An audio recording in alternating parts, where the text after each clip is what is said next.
അറിയില്ല എങ്ങനെ ബാധിക്കണമോ അങ്ങനെ തന്നെ ബാധിക്കണം. ഇത് ആരോപണങ്ങൾ ഉണ്ടെങ്കിൽ പഴുതടച്ചുള്ള അന്വേഷണങ്ങൾ ഉണ്ടാകണം. അന്വേഷണത്തൊടുവിൽ കുറ്റകൃത്യങ്ങൾ തെളിയിക്കപ്പെട്ടാൽ മാതൃകാപരമായ ശിക്ഷാ നടപടികൾ ഉണ്ടാകും.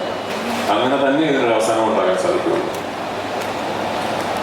രാജേട്ടാ, ഈ പറയുന്ന അലിഗേഷൻസ് അല്ല, എല്ലാ ആരോപണങ്ങളും മാത്രം, ഒരെണ്ണത്തിൽ തെളിവുകളില്ല, പേരുകളില്ല. അതുകൊണ്ടാണ് ഞാൻ പറഞ്ഞത് ആരോപണങ്ങൾ ഉണ്ടെങ്കിൽ അന്വേഷണം ഉണ്ടാകണം.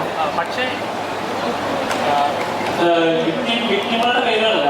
ഇന്ന് അതിന്റെ ആക്രമണപ്പെട്ടെന്ന് പറയുമ്പോൾ വേട്ടക്കാരന്റെ പേര് പറയുന്നത് വേട്ടക്കാരനാണോ പോലും അറിയത്തില്ല. പക്ഷെ അയാൾ അനുഭവിക്കുന്ന പ്രശ്നമാണോ തീർച്ചയായിട്ടും. അപ്പൊ അതിനൊരു പ്രശ്നം ചെയ്തിട്ടുണ്ടാകും. തെളിവുകൾ ഒന്നേ എല്ലാ കാര്യമുള്ളൂ. അല്ലെങ്കിൽ അയാളുടെ ജോലി, അയാളുടെ പ്രൊഫഷൻ, അയാളുടെ കുടുംബം എല്ലാം ഒരു സൈഡിൽ നശിപ്പിക്കുക. അങ്ങനെ ഒരു പ്രോസസ് ശരിയാണ് വിശ്വസിക്കുന്നത്.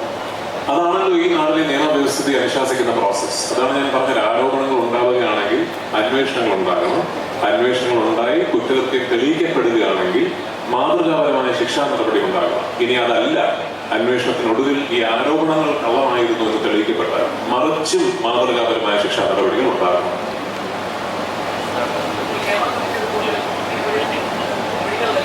മൈക്കിൽ സംസാരിക്കണം. ഈ ഹേമ കമ്മിറ്റി റിപ്പോർട്ടിൽ ഇരകൾ പല പേരുകൾ പറഞ്ഞിട്ടുണ്ട്. ആ പേരുകൾ പുറത്തുവിടണമെന്ന് ആവശ്യപ്പെട്ടു. ഇല്ല, ഇരകളുടെ പേരുകൾ മാത്രമാണ് സംരക്ഷിക്കപ്പെടേണ്ടത് നമ്മുടെ നാട്ടിലെ നിയമവ്യവസ്ഥിതി അനുസരിച്ച്.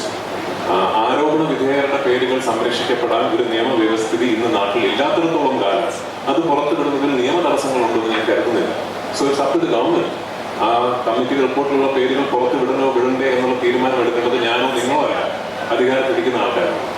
By all means. രാജു, ഈ ഒരു റിപ്പോർട്ട് കണ്ടപ്പോൾ താങ്കൾ മലയാള സിനിമയിലെ ഒരു സീനിയർ ആർട്ടിസ്റ്റ് എന്ന രീതിയിൽ ഒരു ഞെട്ടൽ ഉണ്ടായിരുന്നു. സിനിമയ്ക്കുള്ളിൽ ഇങ്ങനെ ഒരു സംഭവങ്ങളൊക്കെ നടക്കുന്നു കണ്ടിട്ട് ഞാൻ ഇതിനാണ് ഞെട്ടുന്നത്. ഹേമ കമ്മീഷനുമായിട്ട് ആദ്യം സംസാരിച്ച ആൾക്കാരിൽ ഒരാളാണ്. ഈ റിപ്പോർട്ട് സമർപ്പിക്കപ്പെടുന്നത് സിനിമാ മേഖലയിൽ സ്ത്രീകൾ നേരിടുന്ന പ്രശ്നങ്ങളെ കുറിച്ച് സമഗ്രമായ ഒരു പഠനം നടത്തുവാനും അതിനെ തുടർന്ന് എങ്ങനെ ഒരു സേഫ് വർക്ക് സ്പേസ് ക്രിയേറ്റ് ചെയ്യാൻ സാധിക്കും എന്നുള്ളതിനെ കുറിച്ച് ചിന്തിക്കാനും വേണ്ടിയാണ്. അപ്പോൾ ഈ റിപ്പോർട്ട് പ്രസിദ്ധീകരിച്ചു എന്നുള്ളത് ഞാൻ എന്തിനാണ് ഞെട്ടുന്നത്? അതിൽ കുറ്റകൃത്യങ്ങൾ ചെയ്തിട്ടുള്ള ആൾക്കാരെ കണ്ടെത്തിയിട്ടുണ്ടെങ്കിൽ ഈ തുടർന്ന് എന്താണ് നടക്കാൻ പോകുന്നത്, തുടർന്നുള്ള നടപടികൾ എന്താണെന്ന് അറിയാൻ നിങ്ങളെ പോലെ തന്നെ എനിക്കും ആകാംക്ഷയാണ്. താങ്കളുടെ സഹപ്രവർത്തകർക്ക് ഇപ്പോഴത്തേക്ക് ഒരു വലിയ അപകടം സംഭവിക്കുന്നുണ്ട്. നമ്മളെല്ലാവരും അവർക്കൊപ്പം നിന്നാണ്. അന്ന് താങ്കൾ പ്രതിദാനം ചെയ്യുന്ന സംഘടനയായ അമ്മ അന്ന് വലിയ വിപ്ലവകരമായ തീരുമാനങ്ങൾ എടുക്കും എന്നെല്ലാം പറഞ്ഞിരുന്നു. പക്ഷെ പിന്നീട് അത് കാര്യമായ ഫോളോ അപ്പ് ഉണ്ടായില്ല. വീണ്ടും അമ്മയിൽ പരാതികൾ വരുന്നു. ആ പരാതികൾ അവിടെ ആരും തുറന്നു നോക്കാത്ത ഇമയിലേക്ക് എടുക്കുന്നുണ്ട്. സംഘടനയ്ക്ക് ഇതുമായി ബന്ധപ്പെട്ട ഒരു വീഴ്ച സംഭവിച്ചിട്ടുണ്ട്.